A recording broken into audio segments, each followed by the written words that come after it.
Studio Ghibli films are whimsical, cozy, and heartwarming on the surface, but beneath that magic lie myths and interpretations far darker than most people realize.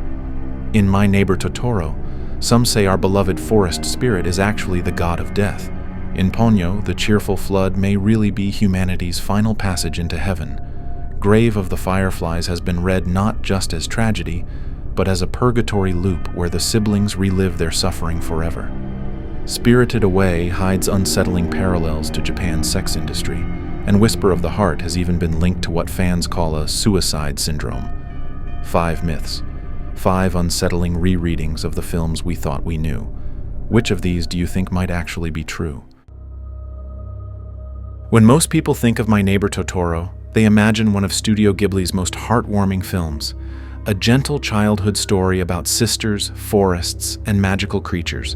But beneath the charm lies one of the darkest and most persistent Ghibli myths, the idea that Totoro isn't a friendly forest spirit at all, but the god of death. The theory connects the film to a real tragedy, the Sayama incident of 1963. In Sayama City, a 16-year-old girl went missing on her way home from school. Days later, her body was found, and her sister, overwhelmed with grief, later took her own life. Fans began noticing chilling parallels. In Totoro, the older sister is named Satsuki, which literally means May in Japanese. Her younger sister? Mei. 2 sisters, both named May, just like the 2 sisters in the Sayama case. The coincidences don't stop there. In the movie, Totoro only appears after May disappears, almost as if he's a guide from another world. When Satsuki begs him for help, he summons the cat bus, and before the sign flips to read May, it briefly shows kanji that translate to path to the graveyard. That detail is enough to convince many fans that the cat bus is less of a playful taxi and more of a Grim Reaper's carriage. Then comes the unsettling ending. The sisters visit their mother in the hospital, but rather than meeting her face to face, they only watch from the branches of a tree. The mother, who suffers from tuberculosis, the same illness that Miyazaki's own mother struggled with, claims she thought she saw her daughters smiling at her from afar. Some interpret this as a vision, that the girls are already dead, reunited in the afterlife, and their mother, close to death herself, briefly glimpses their spirits. Of course, Studio Ghibli has officially denied any connection to the Sayama incident. They insist that My Neighbor Totoro is meant to be nothing more than a joyful children's film. But for many fans, the imagery is simply too heavy to dismiss. Once you notice the graveyard signs, the statues by the roadside, and the strange, dreamlike quality of the ending, it becomes a lot harder to watch Totoro as just a cuddly forest friend. Ponyo is one of Studio Ghibli's most playful and childlike films, a story about friendship, courage, and the wonder of the sea. But some viewers see something much darker beneath the surface, the idea that Ponyo's tsunami isn't just a natural disaster, but a gateway to heaven itself.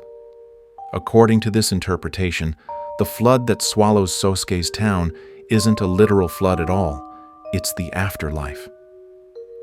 When Ponyo first enters the tunnel on her way to Sosuke's house, she panics and instantly reverts to her fish form. Fans argue that the tunnel represents the passage between the living world and the dead, and Ponyo's fear is really her refusal to cross over completely.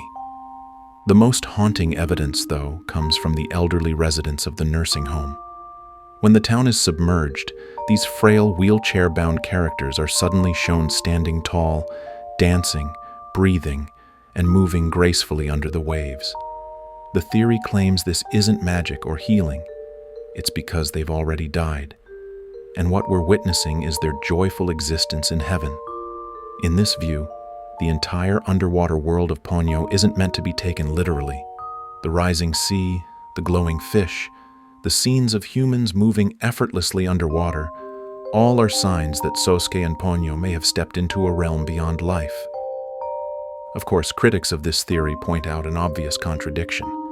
The film ends with Sosuke and Ponyo returning to normal life. If the tsunami truly symbolized heaven, why would they get to leave? Why would the story celebrate their choice to live, rather than locking them forever in the afterlife? And yet, the imagery still resonates. especially in a country where memories of devastating tsunamis are deeply etched into the national consciousness.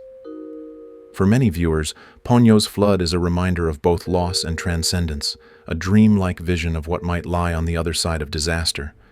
Whether it's meant to be taken literally or not, the haunting beauty of those underwater scenes keeps this myth alive.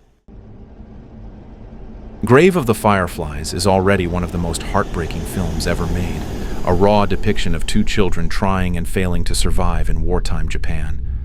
But one myth pushes the tragedy even further: the idea that Seita and Setsuko aren't simply dying in front of us, they're already dead, caught in a purgatory where they're forced to relive their suffering again and again. The film itself plants the seed for this interpretation.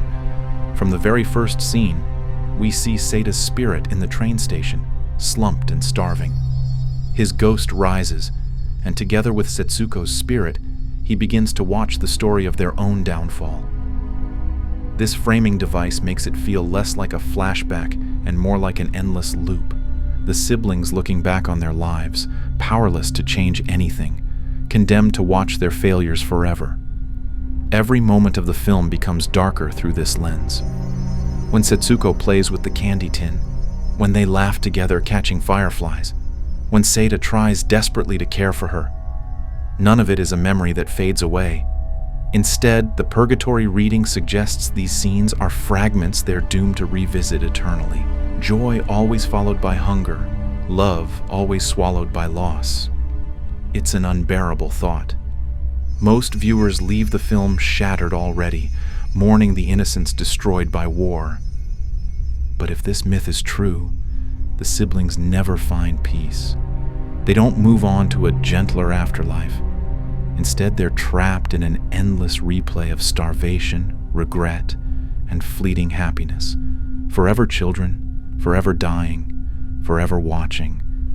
Grave of the Fireflies doesn't need a myth to make it devastating, but the purgatory interpretation lingers because it forces us to ask, what's more tragic, dying once, or dying endlessly in memory?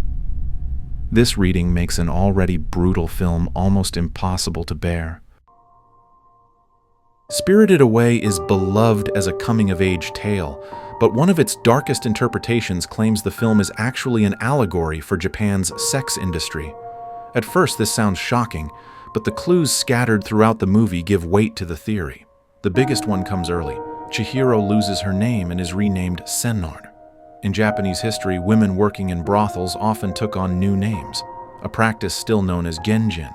By stripping her of her real identity, Yubaba exerts total control, just as a brothel madam would. Then there's the bathhouse itself. On the surface, it looks like a place for spirits to wash and relax.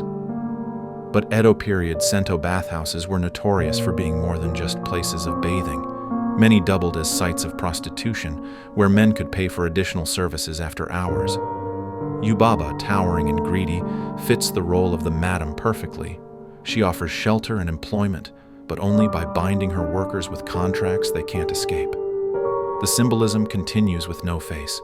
At first, he seems lonely and harmless, but once inside the bathhouse, he begins offering Chihiro gold, endless handfuls of it, demanding her attention in return. Fans read this as a metaphor for transactional intimacy, with wealth used to buy affection. His obsession isn't rooted in love or friendship, it's about possession through payment. Even Miyazaki has added fuel to the theory. In interviews, he mentioned that Spirited Away was partly inspired by what he saw as the commodification of modern Japan, where even relationships and human dignity can be reduced to transactions. For him, the bathhouse wasn't just a fantasy world. It was a mirror of how society treats its workers, especially young women. Not everyone accepts this reading. For many viewers, Spirited Away is simply about courage, resilience, and finding one's voice. But once you notice the patterns, the name changes, the contracts, the gold, the madam-like figure of Yubaba, it's difficult to unsee the parallels. This myth transforms a whimsical coming-of-age story into a chilling commentary on exploitation. When Whisper of the Heart first came out in 1995, it felt like a gentle, romantic story about two teenagers finding their path in life. For the audience who saw it back then, many of them around the same age as Shizuku and Seiji, it was hopeful, a reminder that love and dreams could guide them forward. But decades later, something strange happened.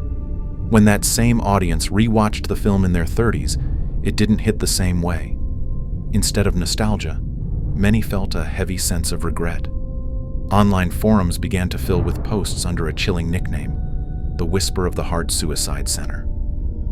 On these boards, fans confessed feelings of despair after rewatching. Some wrote, "I feel like I wasted my youth." Others said, "Time has passed me by," or even "See you in the afterlife." The film's pure, youthful optimism, once inspiring, now felt like a painful contrast to the disappointments of adult life. That's where the so-called suicide syndrome idea took root. It wasn't that the movie itself was dangerous, but that its mirror of youthful hope could, for some viewers, cut too deeply against the realities of adulthood. The myth is less about Shizuku and Seiji's story, and more about what happens when nostalgia forces us to measure who we once thought we'd be against who we've become.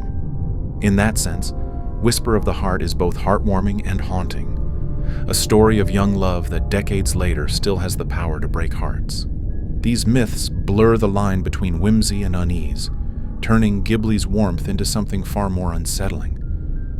Which of these theories unsettled you the most? Or do you think they're just fans overthinking the magic? If you enjoyed exploring this darker side of Studio Ghibli, make sure to subscribe for more anime deep dives.